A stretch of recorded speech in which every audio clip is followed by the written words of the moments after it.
Todo lo que debes saber sobre los AMD Ryzen 7000 con arquitectura Zen 4. Es posible que la presentación de AMD de ayer no te haya bastado, es posible que el hype esté llevándote ahora mismo por unas nubes con olor a silicio y entre tanto estás sentado en tu escritorio jugando a más FPS. Pues si eres de esos que quieren más, que quieren saber todo lo que se ha movido entre bambalinas y nadie ha contado de forma oficial por el momento, entonces quédate a ver los Ryzen 7000 al detalle, con su arquitectura AMD Zen 4, nodo y transistores, porque esto te interesa.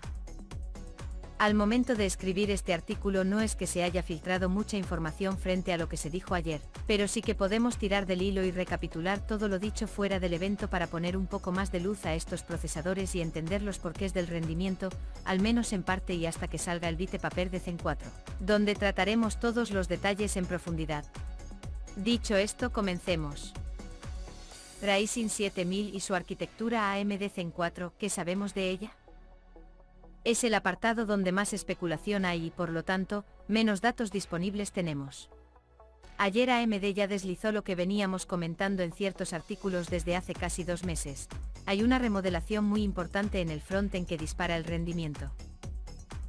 En la diapositiva no da porcentajes sobre cuánto representa cada mejora en concreto de ese 13% global de mayor IPC frente a Zen 3, pero sí que podemos hacer unas aproximaciones al respecto. Las mejoras en el frontend son casi el 40% de ese porcentaje general, dejando más o menos un 20% a los cambios introducidos en las unidades Load/Store. Un 16% iría al Brad Prediction, mientras que los motores de ejecución y la nueva caché L2 serían un 12% cada una.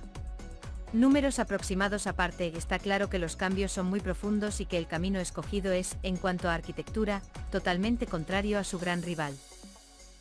Esto choca frontalmente con el Quid de Zen 4, ya que sus procesadores irán marcados con la familia 7, o lo que es igual, esta arquitectura es una mejora incremental de la anterior. Para entender esto hay que comprender el método de proceder de AMD aquí, puesto que los diseños de las CPU son modulares y simplemente se llega a un punto donde Lisa Su y su equipo fijan un gap de tiempo y el diseño se cierra cuando ese periodo termina.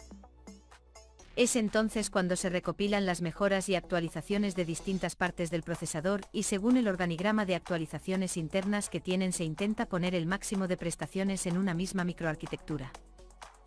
Cuadrarlo es la aventura porque hay áreas que pueden haber avanzado más que otras, equipos que han conseguido empujar más que otros, y por lo tanto con todo sobre la mesa, se diseña la arquitectura así como los procesadores. Por supuesto hay un roadmap general que cumplir, de ahí estos diseños, pero básicamente así es como funciona AMD en la actualidad, el resto es confidencial por supuesto. A esto hay que sumarle las mejoras en el nodo que tenga disponible, en este caso, TSMC, porque como vamos a ver a continuación, gran parte de la solución que finalmente se pone a la venta la tienen los taiwaneses por razones obvias. TSMC 5nm, la apuesta segura de AMD. No nos detendremos mucho aquí, pero sí que tenemos que nombrar algunas de las bondades del nodo. Comenzamos con los transistores, ya que este proceso litográfico sigue trayendo FinFET, pero la novedad está en que es la segunda generación de la tecnología EUV, la primera fueron los 7nm. En términos generales, TSMC ha conseguido un 20% más de rendimiento, una reducción del consumo del 40% y una densidad de 137,6 mtr/mm2, 185,46 mtr/mm2 en su versión HD.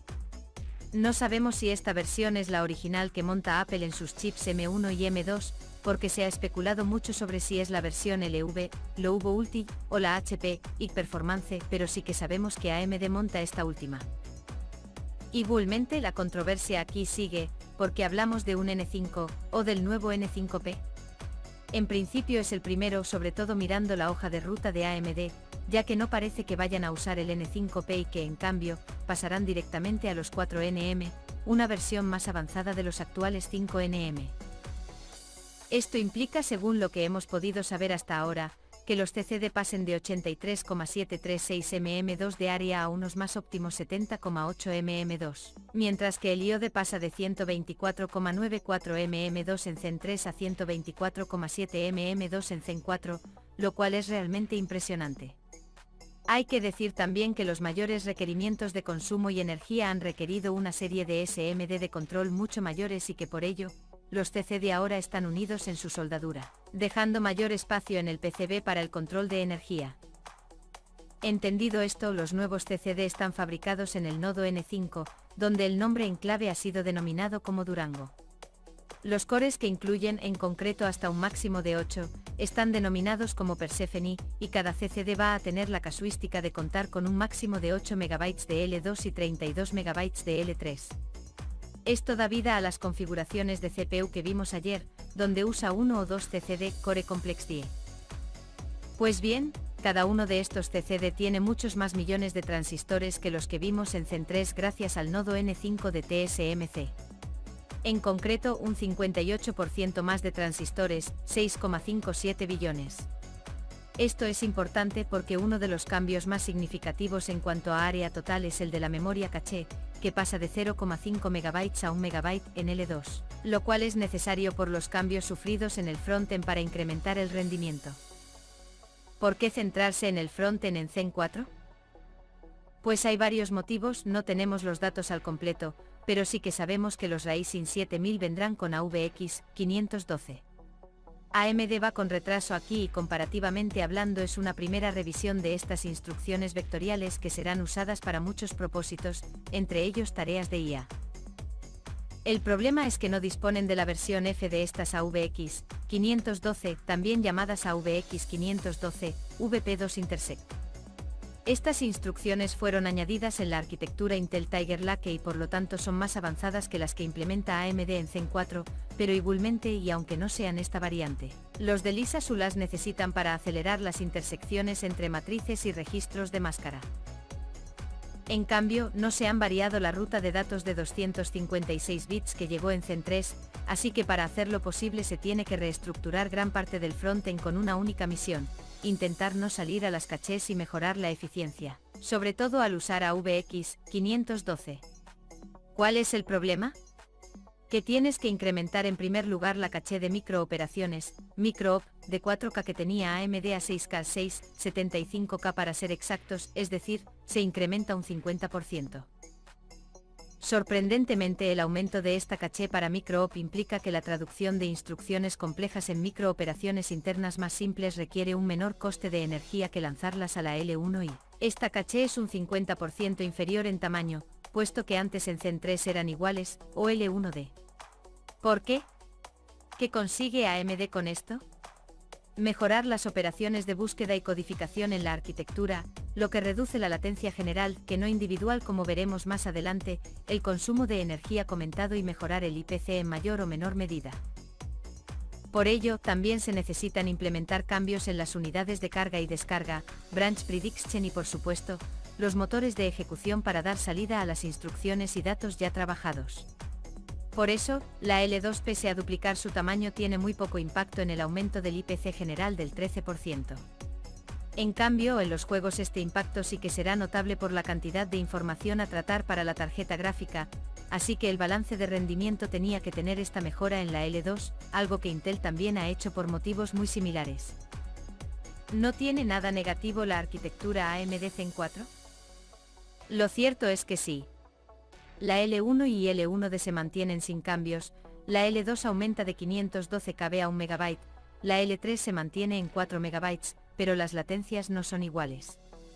La L2 pasa de 12 ciclos de reloj a 14 ciclos, de ahí también el incrementar la caché microop para intentar que los datos que no se puedan trabajar a tiempo pasen a una de las L1 según convenga, y evitar la L2 y la L3 en todo lo posible y solo si es necesario. En cuanto a esta última, la L3, se pasa de 46 ciclos por reloj a 50 ciclos. ¿Cómo se va a compensar esto en un principio? Con una mayor velocidad de Infinity Fabric, la frecuencia general de los núcleos ayuda también obviamente y la reducción de latencias por la nueva topología de CCD/CCX. Lo que no sabemos es si cuando haya que acceder a las cachés de segundo y tercer nivel la compensación es total, parcial o incluso si este paso atrás significa mejor rendimiento por lo descrito. Otro de los cambios que ahora sabemos es en el buffer de reordenación o ROP. Este es el encargado de paliar también el problema de la latencia, ya que ahora pasa de 256 entradas en Zen 3 a nada menos que 320 en Zen 4. El objetivo es que a medida que las instrucciones terminen de ejecutarse en registros, pasen por la caché micro-op. Debido al mayor tamaño de esta, el ROP tiene que incrementarse para que éste las pueda marcar como not busy. Es decir, mayor número de instrucciones trabajadas por la caché de microoperaciones, mayor necesidad de un buffer más grande de reorganización para que marque las instrucciones y pueda formar una cola de trabajo en los bancos de instrucciones del procesador. Debido a esto y como era necesario para mantener la estructura jerárquica, el buffer de destino de bifurcación o BTB de la L1, tanto para la L1 y como para la L1D, ha crecido de 1 KB a 1,5 KB. Mejora de rendimiento o problemas de la arquitectura AMD Zen 4. Pues si nos ceñimos a los datos ofrecidos por AMD, tenemos un más 13% de IPC, el cual es el segundo peor registro de todas las arquitecturas Zen, solo superado por Zen y con un 3%, lo que evidencia que el trabajo ha sido duro y que es la base de la futura arquitectura Zen 5. A cambio y al más puro estilo Intel, las frecuencias y su salto hacia adelante palían esta cifra del más 13%. Y es que se ha logrado un salto del más 16% con Zen 4 si comparamos todos los topes de gama de los procesadores en sus respectivas arquitecturas. El conjunto de ambas cifras es el 29% que se ha estado comentando durante meses sobre los Ryzen 5000 en gaming, y que en términos generales parece ser bastante más comparativamente hablando, ya que hay cifras como un más 49% en varios escenarios. El problema térmico de los Ryzen 7000. Aquí habrá controversia hasta que veamos datos claros y reales, pero sobre el papel, una menor área total del IHS, un consumo a mayores de 230 vatios en PPT, y unas frecuencias que no van a bajar hasta el Tmax nos hacen pensar que estamos en un punto muy parecido al de Intel, donde con facilidad se superarán los 80C. El problema, lógicamente, no viene tanto del consumo en sí mismo como del área. Los cálculos aproximados dicen que estaremos entre 2 y 2,1 vatios por milímetro cuadrado de IHS, lo que supone un incremento notable y por ende, el sistema de refrigeración tiene que ser mucho mejor que el que tengamos en Zen 3, pero esto no es todo. Lo comentado no es solamente debido a la arquitectura y las frecuencias, al nodo o a los cambios, es que en esta ocasión y viendo la desventaja en arquitectura heterogénea, inexistente, veremos Zen 5 desarrollado aparte y en principio con E-cores, que tiene AMD. Los de Lisasu han ido a por todas llevando al límite todos sus procesadores de serie, y dejando muy poco margen para el overclock común, que no extremo. La compañía es consciente de que tardará casi 6 meses más en lanzar los modelos con 3DV cache, tiempo que Intel, según parece, estará por delante o al menos competirá en ciertos escenarios. Pero lo que parece seguro es que es una arquitectura momentánea, siendo el paso previo a Zen 5 en algún punto de finales del año que viene. Algo así como Alder Lake para Raptor Lake y Meteor Lake, es la base del cambio y eso normalmente implica que si quieres ser rápido realmente tienes que ir al límite, tal y como hizo Intel con su primera arquitectura heterogénea de la historia. Por lo tanto no discutimos la velocidad ni la arquitectura, pero el punto más complicado será desde la energía y el calor, por lo que esta vez sí, una buena placa base puede marcar diferencias, al igual que una buena refrigeración. Saludos.